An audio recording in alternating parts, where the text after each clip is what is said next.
Assalamualaikum warahmatullahi wabarakatuh. Perkenalkan, nama saya Nivia Mutiara Atta dengan NIM 1801530052 dari kelas Mesin Learning B1. Nah, pada kesempatan kali ini saya akan menjelaskan sedikit mengenai algoritma regresi atau regression. Nah, selanjutnya, apa sih algoritma regresi itu? Jadi, regresi adalah suatu teknik analisis untuk mengidentifikasi relasi atau hubungan di antara dua variabel atau lebih. Nah, regresi termasuk ke dalam supervised learning yang digunakan untuk memprediksi nilai kontinu. Selanjutnya, tujuan regresi yaitu untuk menemukan suatu fungsi yang memodelkan data dengan meminimalkan error atau selisih antara nilai prediksi dengan nilai yang sebenarnya. Selanjutnya, jenis variabel regresi. Di dalam algoritma regresi terdapat dua jenis variabel. Yang pertama ada dependent variable dan yang kedua ada independent variable. Nah, dependent variable adalah variabel yang akan kita prediksi atau kita pelajari.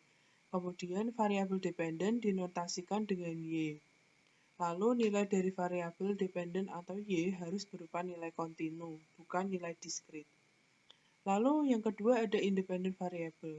Variabel independent adalah variabel yang menjelaskan atau menyebabkan nilai target di variabel dependent. Variabel independent dinotasikan dengan X. Variabel independent atau X bisa berupa nilai kontinu maupun kategori. Misalnya sedan, hatchback, wagon, dan convertible. Nah, lalu tipe model klasifikasi ada dua. Yang pertama ada binary classification, kemudian yang kedua ada multi-class classification. Nah, binary classification ini adalah jika kategori dalam dua target variabel hanya ada dua. Misalnya 0 dan 1, yes dan no, x dan y, dan sebagainya. Lalu ada multi-class classification. Nah, multi-class classification ini memiliki lebih dari dua kategori pada variabel targetnya. Selanjutnya ada tipe model regresi. Yang pertama ada simple regression atau regresi sederhana. Jadi simple regression adalah ketika hanya satu variabel independen yang digunakan untuk memprediksi dependent variabel bisa berupa linear atau simple linear regression maupun non-linear atau simple non-linear regression. Misalnya untuk memprediksi harga mobil hanya dengan berdasarkan engine size saja.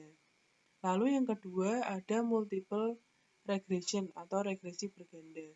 Multiple regression adalah ketika ada lebih dari satu variabel independen yang digunakan untuk memprediksi variabel dependen. Misalnya untuk memprediksi harga mobil berdasarkan engine size, body style, horsepower, dan yang lain-lain. Selanjutnya langkah-langkah analisis regresi linear. Yang pertama, tentunya menentukan tujuan, kemudian identifikasi variabel, lalu pengumpulan data, lalu hitung rumus, kemudian membuat persamaan regresi linear sederhana, dan yang terakhir adalah melakukan prediksi. Nah, kelebihan dari algoritma regresi yang pertama, kemudahan untuk digunakan. Salah satu kelebihan metode ini cukup simpel dan mudah dipahami, namun tetap menghasilkan insight yang powerful. Kemudian kelebihan yang kedua yaitu menentukan kekuatan prediktor. Analisis regresi dapat mengidentifikasi sekuat apa pengaruh yang diberikan oleh variabel prediktor atau variabel independen terhadap variabel lainnya atau variabel dependen. Kemudian kelebihan yang ketiga yaitu dapat memprediksi tren di masa yang akan datang. Kelebihan selanjutnya dari metode ini adalah dapat digunakan untuk memprediksi nilai yang ada pada masa depan.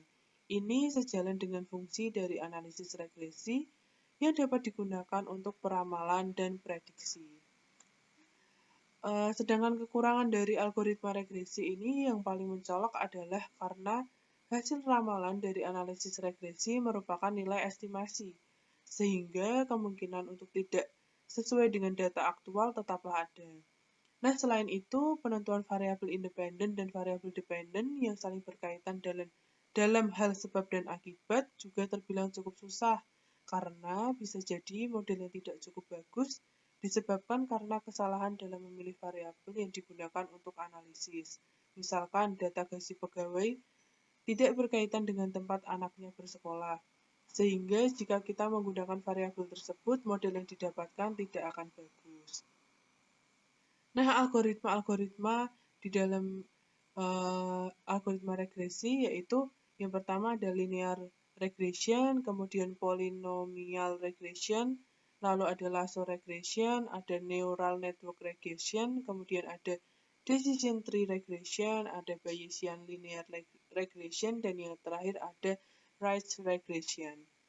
Nah, untuk setelah saya menjelaskan materi dari algoritma regresi, kita langsung saja praktek untuk pengimplementasian algoritma regresi linear. Langsung saja kita ke Kaggle.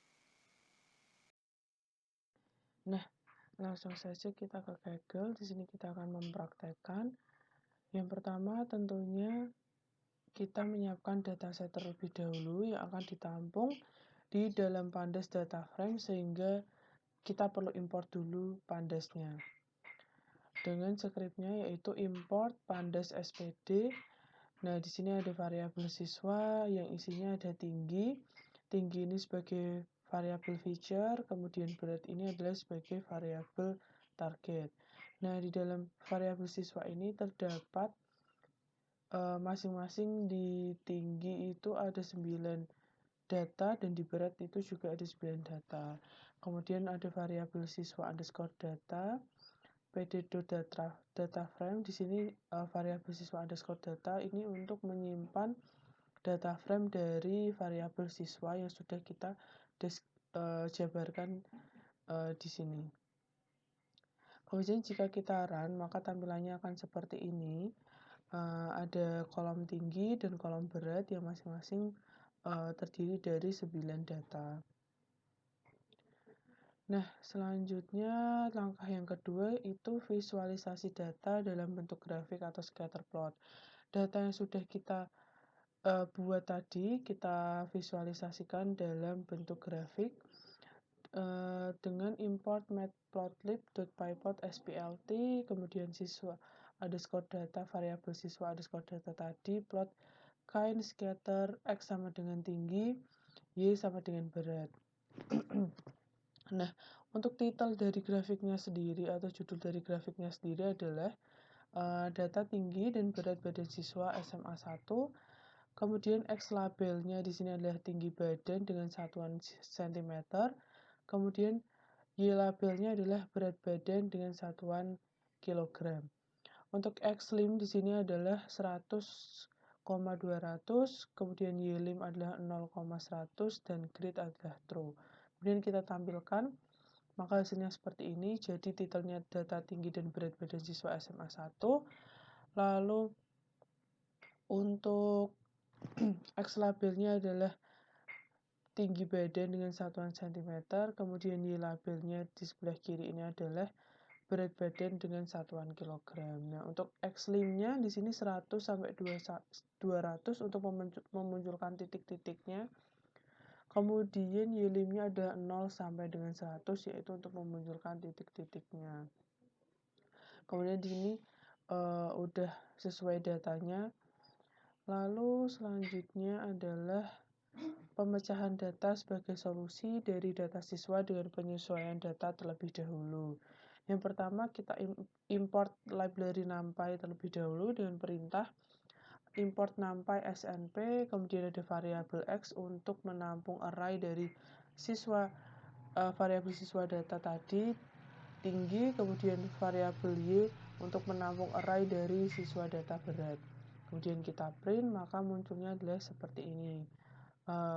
Satu baris dengan banyak kolom.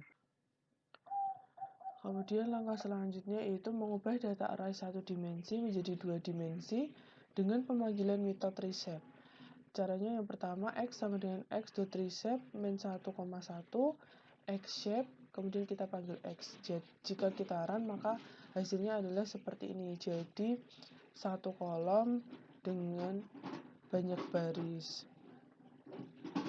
Kemudian training simple linear regression Model dengan import estimator class dengan pemanggilan skalen linear underscore model untuk pembuatan objek model yang disimpan pada variabel model.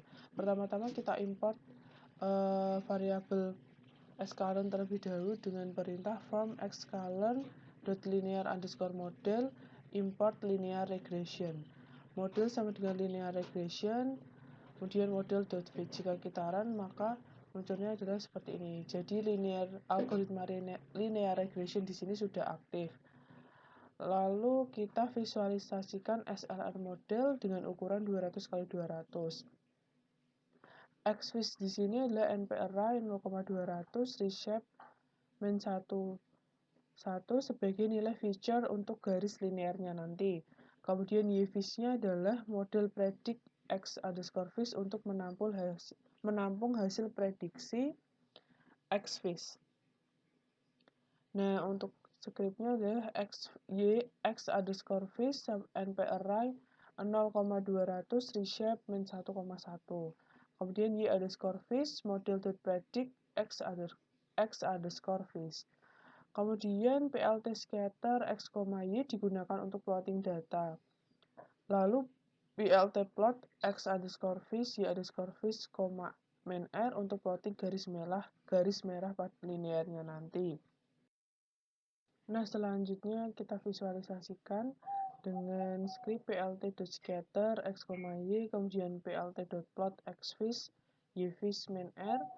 Lalu titelnya sama seperti tadi, data tinggi dan berat badan siswa SMA 1, kemudian X label itu ada tinggi badan dengan satuan cm, lalu Y labelnya berat badan dengan satuan kilogram. Untuk Xlim tetap 100,200 untuk memunculkan titik-titiknya, lalu Ylim itu 0,100 untuk memunculkan titik-titik pada 0 sampai dengan 100, kemudian gridnya true untuk memunculkan garis-garisnya ini.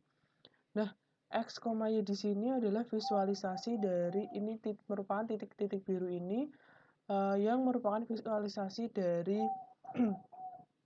data-data yang tinggi dan berat tadi. Kemudian Xvis, Yvis di sini, min R di sini adalah untuk visualisasi garis linear merah ini.